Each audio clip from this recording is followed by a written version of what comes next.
Bonjour à tous, bienvenue pour cette nouvelle vidéo sur la chaîne Christophe VG Geek. J'espère que vous allez bien. Aujourd'hui, je vous présente les nouveaux achats geek que j'ai fait hier, vu que je suis allé à Royan. Donc j'ai fait quelques petites emplettes à Game Cash, au centre culturel de Leclerc et à Noz.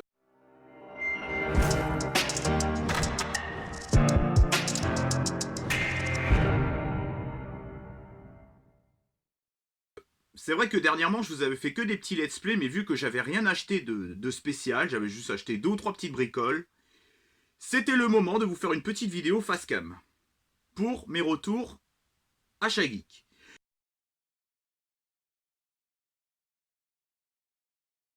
Je commence avec un petit jeu PS4 que j'ai acheté à Game Cash pour 15,95 €. C'est le Kingdom Hearts HD 2.8 Final Chapter Prologue.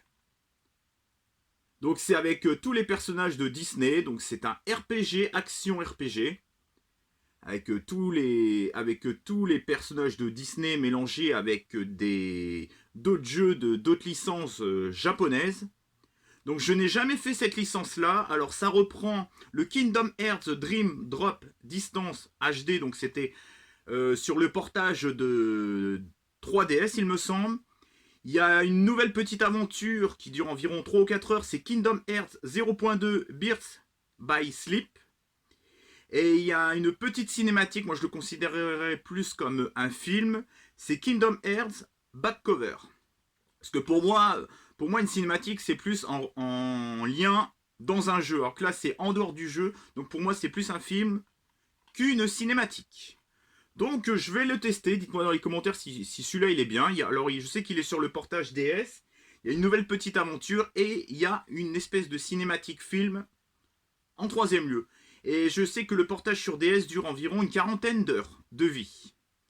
Donc je poursuis ensuite, là on va partir dans une autre direction avec les achats Blu-ray et DVD que j'ai fait à Noz. Alors je vais commencer par les versions,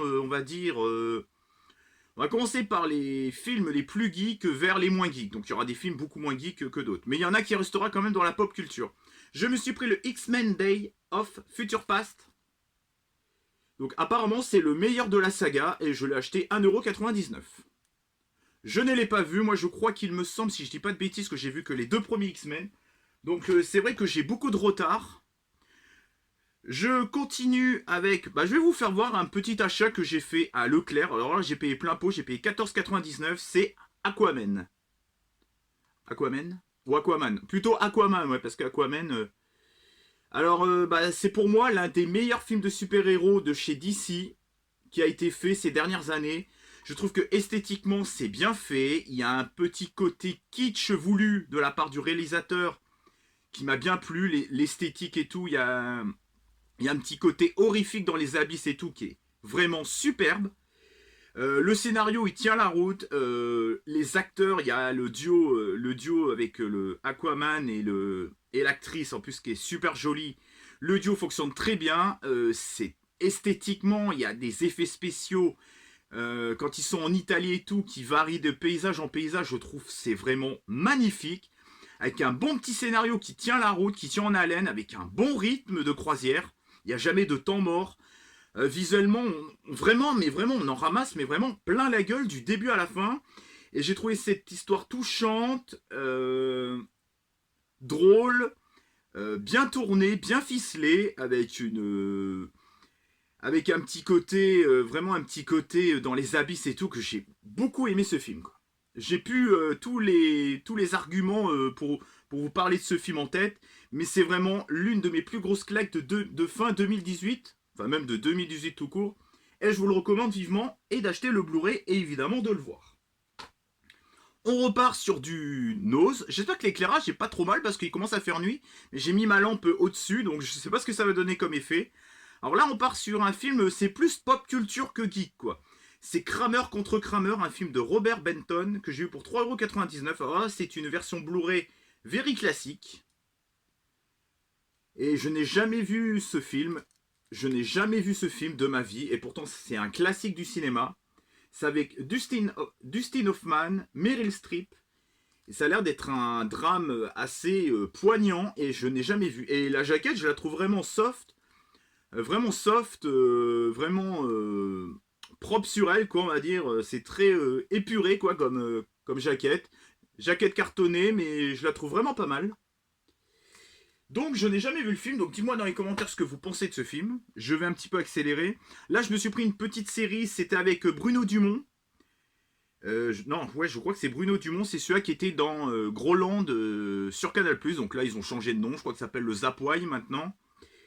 Et c'est une mini-série de 4 épisodes. Il y a des migrants, il y a des extraterrestres. Nos deux héros ils vont essayer d'enquêter sur ce qui se passe dans ce lieu un peu chelou. C'est Coin et les Inhumains. Donc c'est une série, c'est pas, il y avait vraiment dans mon os des films et des séries pas courants du tout quoi, à trouver quoi. Ça doit être une série qui est pas du tout, qui est très compliquée à trouver quoi. J'arrive pas à trouver mes mots et c'est Arte Édition qui fait ça quoi. Et on retrouve bien Bruno Dumont. Alors j'espère que c'est bien Bruno Dumont parce que je vais passer pour un con sinon. Je poursuis avec un petit film thriller horrifique, The Caller. Alors, pour 1,99€, bon, bah, je vais pas m'attarder dessus. On verra bien s'il est bien ou pas. Bon, généralement, ça vole pas haut hein, quand tu vois ce genre de film. Mais c'est Récidive qui fait ça, bon. À voir. La jaquette est plutôt sympa et soft, quoi. À voir. Je poursuis avec un film de Jean-Claude Van Damme. C'est Jusqu'à la mort, un Blu-ray à 1,99€, le film d'action, je ne l'ai pas vu. Et il y a un mec avec sa tronçonneuse qui est en train de tronçonner dehors pendant que je fais cette vidéo. Je poursuis mes petits achats avec... Alors là, c'est une série, on va dire, c'est dans la veine un petit peu de Skins. Et un petit peu, je crois que c'est Scam qui font ça sur France Télé, mais côté internet. Ouais, je crois que c'est Scam, hein. Je crois qu'ils en sont à la 3e saison. Et là, on reprend un petit peu le principe de ces séries-là, un petit peu genre Skins ou Physique ou Chimie. C'est les grands. Je crois qu'il y a une dizaine d'épisodes dedans. Ouais, voilà, 10 épisodes de 26 minutes. Donc c'est à peu près la durée d'un épisode de Skins. Et ça reprend un petit peu les thématiques de la série anglaise Skins. Et je vous déconseille fortement de voir la série Skins américaine, qui est une grosse bouse. Voilà, là, alors d'habitude il faut argumenter pour dire pourquoi c'est nul ou pas. Non, là j'ai même pas envie d'argumenter, c'est juste un copier-coller de la version anglaise en version très honteuse. Donc les grands, bah, ça me motive bien parce que c'est une bande d'adolescents. Et en plus ça a été meilleure série festival de la fiction télé La Rochelle 2016. Et La Rochelle, c'est chez moi, c'est en Charente-Maritime. Enfin c'est chez moi, c'est quand même à 80 bornes. Mais c'est quand même dans mon département. Donc ça m'incite à le regarder. Et je l'ai acheté pour 1,99€. 1,99€ la série, on va pas cracher dessus. Elle est belle ma coiffure, hein. Dis qu'elle est belle. Alors là, c'est un petit coup de cœur que j'ai eu dernièrement parce que je l'ai vu très tardivement ce film. C'est Patient. Ça raconte un petit peu la vie de Grand Corps Malade. Alors Patient, c'est un petit bijou cinématographique, même si je trouve qu'il aurait mérité un côté un poil un poil un petit peu plus dramatique. Mais ce film, du début à la fin, on suit vraiment le patient, le patient Grand Corps Malade, quoi. Bon, il s'appelle pas Grand Corps Malade dans le film, mais c'est tout comme, quoi. Ça raconte vraiment son histoire avec... Il y a de l'émotion, il y a un poil d'humour. On voit un petit peu les conditions de vie des handicapés. C'est un putain de bijou cinématographique. Et tout ce que vous avez vu avec les étiquettes jaunes, ça vient de chez Noz, hein, je vous rappelle. Alors là, je vous avais fait un petit let's play dernièrement. Je crois que c'était ma dernière vidéo. Par contre, je vous avais pas fait voir où est-ce que je l'avais acheté et tout. C'est Valfaris qui est un jeu de plateforme. C'est un jeu de plateforme et un jeu de shoot 'em up. Donc c'est entre le shoot 'em up et le jeu de plateforme. Il a un petit peu le cul entre deux chaises. Et franchement, je le trouve bien. Il a un petit côté très rétro, un petit côté très méta, très métal, très heavy metal, on va dire. C'est très gore aussi, c'est vraiment très gore. Hein. Je déconseille un jeune public. Bon, il marque moins de 18 ans, si vous avez 14 ans, c'est bon quoi. Mais pas en dessous de 14 ans parce que c'est vraiment ultra gore. Après, les graphismes de l'époque, je dois dire, même un gamin de 12 ans, il va pas être choqué devant ce film, quoi. Mais par contre, je le déconseille vraiment au moins de 14 ans parce que ce jeu, il est ultra dur. Et par contre, quand vous faites un let's play en vidéo, je crois que je vais pas poursuivre l'aventure parce que c'est trop stressant. Et ce jeu est hyper dur. Moi, les jeux trop durs à faire en vidéo ou en live ou en différé pour vous, parce qu'il y en a qui le présentent pas en direct mais en différé sur YouTube. Moi, c'est ce que je fais puisque ma connexion déconne, donc je peux plus faire de live. Et sinon, bah, c'est un bon petit jeu, mais c'est un poil trop dur, je trouve. Voilà. Et je l'avais acheté. Au lieu de 28,85€ sur eBay, je l'ai acheté 23,85€ parce que j'avais un bon d'achat de la part d'eBay de 5€. Donc j'ai une ristourne de 5 balles. Je continue avec... Allez, on va passer... Eh ben, à AliExpress. Oui, parce que j'avais fait un petit achat à AliExpress. Vous aviez pu voir mon t-shirt, espèce de t-shirt hamburger que je vous avais présenté dans une précédente vidéo. Je me suis pris... Alors je me suis dit... Oh, des stickers, c'est cool. Une soixantaine de stickers à 2,17€, frais de port compris. C'est un set de 60 stickers Fairy Tail. Alors, il y a vraiment, mais tous les personnages... Alors, je trouve que pour 2,17€, ça mange pas de pain, quoi. Ça mange, mais vraiment pas de pain, quoi.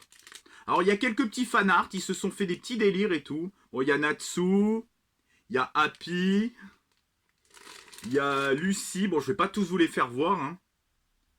Eh ben franchement je trouve que pour 2,17€ ça mange pas de pain. Alors je sais pas qu'est-ce que je vais en faire de ces autocollants, de ces stickers.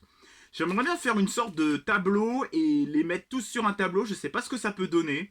Si vous avez des idées en commentaire, bah dites-le moi. Et sinon bah, je vous ferai un petit close-up parce que j'ai pris une photo donc avec tous les stickers étalés. Donc si j'oublie pas de le mettre dans le montage, je vous le mettrai là.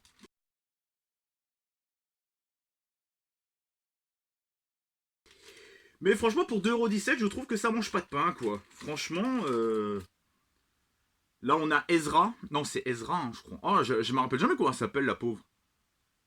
Bon, il y en a deux ou trois qui sont loupés, mais dans l'ensemble, je trouve que pour 2,17€, ils sont plutôt bien faits, quoi. Ça reprend vraiment la série de base, les images de la série, quoi. C'est vrai qu'il y a quelques petits fanarts, comme celui-là, par exemple. Je vais vous le faire voir. Voilà. Un petit fanart. Bon, je vais pas tous vous les présenter, sinon la vidéo va durer 1 heure. Donc voilà ce petit pack une soixantaine de stickers à 2,17€. Ça mange pas de pain et ça fait le café. Franchement, honnêtement, pour 60 stickers, je trouve que c'est un prix très correct. Je vais poursuivre avec... Alors, hier, je suis allé au centre culturel de Leclerc, même si je crois que ça s'appelle plus comme ça. Je me suis acheté 2 Funko Pop My Hero Academia, donc à 14,99€ pièce. Je me suis pris, évidemment, celle-là que je vais vous faire voir, elle est tout en bas, donc c'est le bordel. C'est Momo Yao Yorozu. Donc c'est celle-là, vous savez, qui crée des objets. Et je la trouve, bon, il y a un petit défaut là, je la trouve très très belle. Je la trouve, mais vraiment très très bien. Par contre, son socle, il tient très très mal. Et je la trouve, mais super bien détaillée, quoi. Franchement, je suis hyper surpris. Et là, vous avez la boîte. Donc là, vous avez toutes les Funko bah, de cette collection, quoi. Donc, il y a Izuku Midoriya, All Might, Momo, Ejiro Kirishima. Je vois plus trop qui c'est, lui. Ah oui, si. Ouais, enfin, il y en a plein, quoi.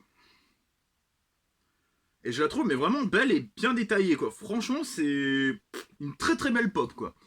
La seconde pop, alors là, c'est d'un personnage, on va dire, où que son alter est à la fois gentil, mais il peut s'avérer aussi méchant quand son maître, quand son maître se sent pas bien. C'est Fumikage Tokoyami. Alors, je la trouve très belle. Et son alter, c'est Dark Shadow. Et je la trouve mais super belle. Et son alter est vraiment super bien fait, quoi. Bon, j'aurais aimé peut-être la voir une version un petit peu, ou quand il est en version méchante, parce que je sais que dans... J'ai vu l'épisode, j'ai vu la saison 3, et je sais que pendant un moment, il se rebiffe un peu contre lui. Bon, c'est pas un spoil de ouf, hein, il faut aller bien s'en douter un jour ou l'autre. Et je la trouve mais super bien détaillée. Et là, c'est la boîte. Je suis très content de celle-là. J'ai une petite préférence pour Momo, mais c'est vrai que celle-là, elle est super bien faite aussi. Je poursuis avec... Alors, j'ai fait un achat à Happy Cash. Vous voyez là, le petit poster de Bird of Prey. D'ailleurs, ils se sont trompés parce qu'il marquait le 19 février que ça sortait au cinéma. Mais en fait, ça sort le 5 février. Il y a eu une couille dans le pâté, là. Et à Game Cash, ils avaient déjà des pops de ce film, Birds of Prey. D'ailleurs, je vous invite à regarder la critique de Durandal. Il a une miniature de malade.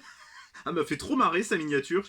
C'est un vidéaste assez connu dans le domaine du cinéma. C'est la petite Harley Quinn avec... Ben, je crois que c'est un chien. Hein. Je vous le ferai voir après le chien. Mais je... Il y avait toutes ces versions-là. Là. Il y avait toutes ces versions-là. Moi, j'ai pris la version avec le chien. Et je la trouve très très belle. Ouais. C'est vrai que la luminosité, elle est un petit peu blanche, mais bon. Je la trouve bien détaillée, super belle, quoi. Vraiment, les détails. Et en plus, le soc, il tient très bien. Et les détails, c'est un truc de fou ce que peuvent faire maintenant Funko, quoi. Et là, vous avez le petit chien. Le petit chien. Mon t-shirt. Le petit chien.